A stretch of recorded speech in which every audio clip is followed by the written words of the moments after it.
welcome to the Get Right channel once again. Remember to like and subscribe to this new channel. Appreciate the support. But let's get to it. Let's take it to the paint.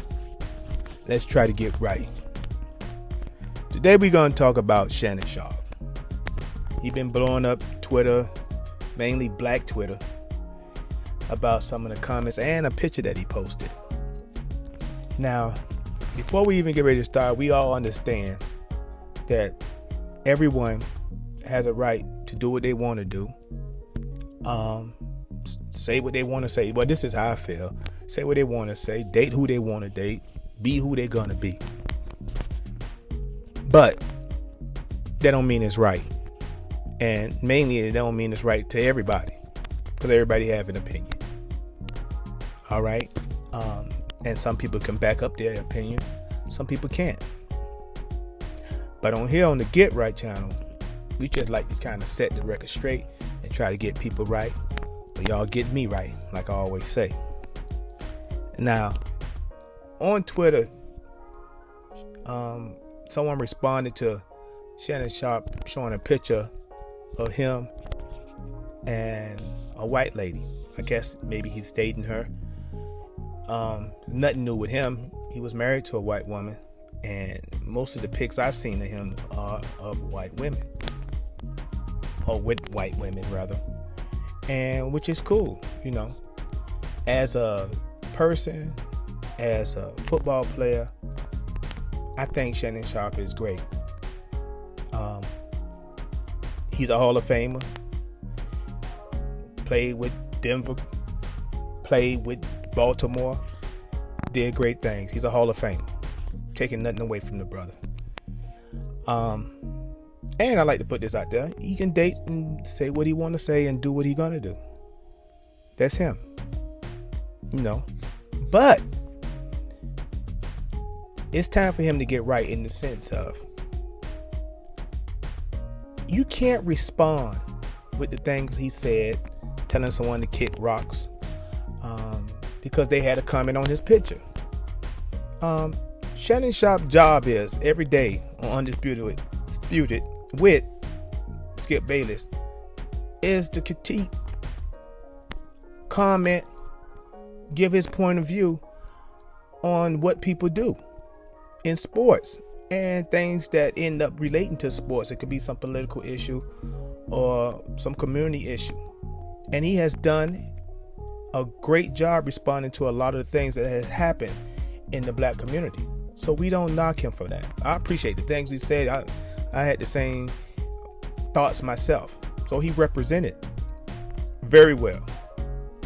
But when people look to you for those things, they also look to you as an example. And some things that people see may throw them off and may think you're not authentic or that you're trying to play both sides. But the one mistake I think he made, well, one of several, is that he responded. When somebody says something that you don't agree with and you see that it's already a fire, you don't go and entertaining that gas while smoking a cigarette. And in his case, a Black and Mild, because you know he liked the Black and Mild and the yak. You know, he know what he liked to do. He know what he has said. So, but you can't go ahead and get mad that you comment on people all the time. I can remember when he got on there and talked about Future, because Future was, you know, harassing Russell and Sierra and saying things. He said he was going to boycott him. He got on there and said it. And he does it every time. So he had an opinion on what Future was doing. So you can't get mad when somebody come back at you. So it's time for him to get right. He got to come to the paint and deal with some of the scrutiny. And we're going to get him right by it. If you're going to comment and put stuff out there, you got to be ready for the get back.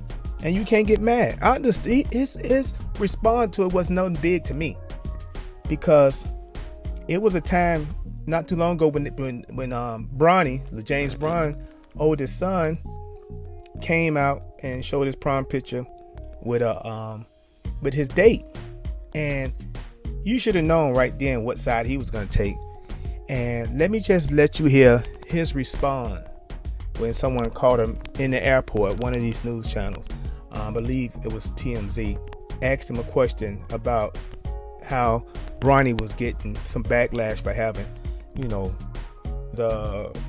taking a Snow Bunny, white young lady, to the prom. And this was his response. To say, people would rather you be miserable with someone of your own race than you be in love with someone of a different race. It is so utterly ridiculous. I read the comments. Yeah. People need to get a life. Let that man be happy. I get it. But if that's not what brings him joy, if that's not what brings him happiness, who are you to tell him who he should be with because it's not of his race? Now, does he feel like that? Or is he really saying it like that because that's what he does? And we can't act like you can't find someone within your race to be happy with. I know it's a lot of people out there tired of, our prominent black men and black women getting with opposite race. Because we know there's good people within our race. And we're trying to build generational wealth. All it takes is if LeBron Jr. takes on his dad empire and he's with a white woman, all that wealth, at least half of it, is probably going to go to the white woman and back to the white race, when we could be building our own race, our own community. And that's how people look at it. Is that right? I don't know. Is it needed? Yes. And that's where the get right come in at. We trying to get right. And when you get right, it ain't got to be pretty. And it ain't going to be pretty. It just need to be right for the moment. Things can change. Things can get better. But right now, we ain't on that. He speaks very well when it comes to black issues. But I want to know, is there a limit to that? Is it show? Because when you speak something and you so strong on it, people think you stand on it. And they want to bring you to that fight to help try to win. But when you do something like this and throw something in the mix, and people are going to be a little skeptical of you. And the points you may make while you own your TV show, people may not even really respect it anymore, even though it could be valid, even though it could be strong. We need people who's standing on things these days. There's so much BS out there. We need our black men and our black women to stand on it and be willing to represent us to the fullest.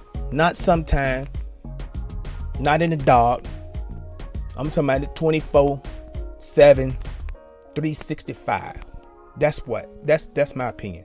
So that's how he need to get right. Just stand on it. Now, I know you have dated, and you had a little taste for, I can remember, who was it? Nicole Murphy. Beautiful sister. I don't know if she half sister, but she looked like a sister, 90%. So we understand that it may be good. Maybe it ain't only that you don't date black women. Maybe that you may not date dark-skinned sisters. Because I guess you did have a little thing for Nicole Murphy. But this is just my opinion. This is just how I feel that Shannon should get right. Y'all let me know what y'all think. Weigh in on it. But don't forget, at all times, when you come in the paint, be prepared to get right. Remember, once again, like and subscribe. Help me build this channel. I'm trying to build it. Need your support. Leave your comments. Let me hear what you have to say. And help get me right. Until when we meet again to the next fight, we are one.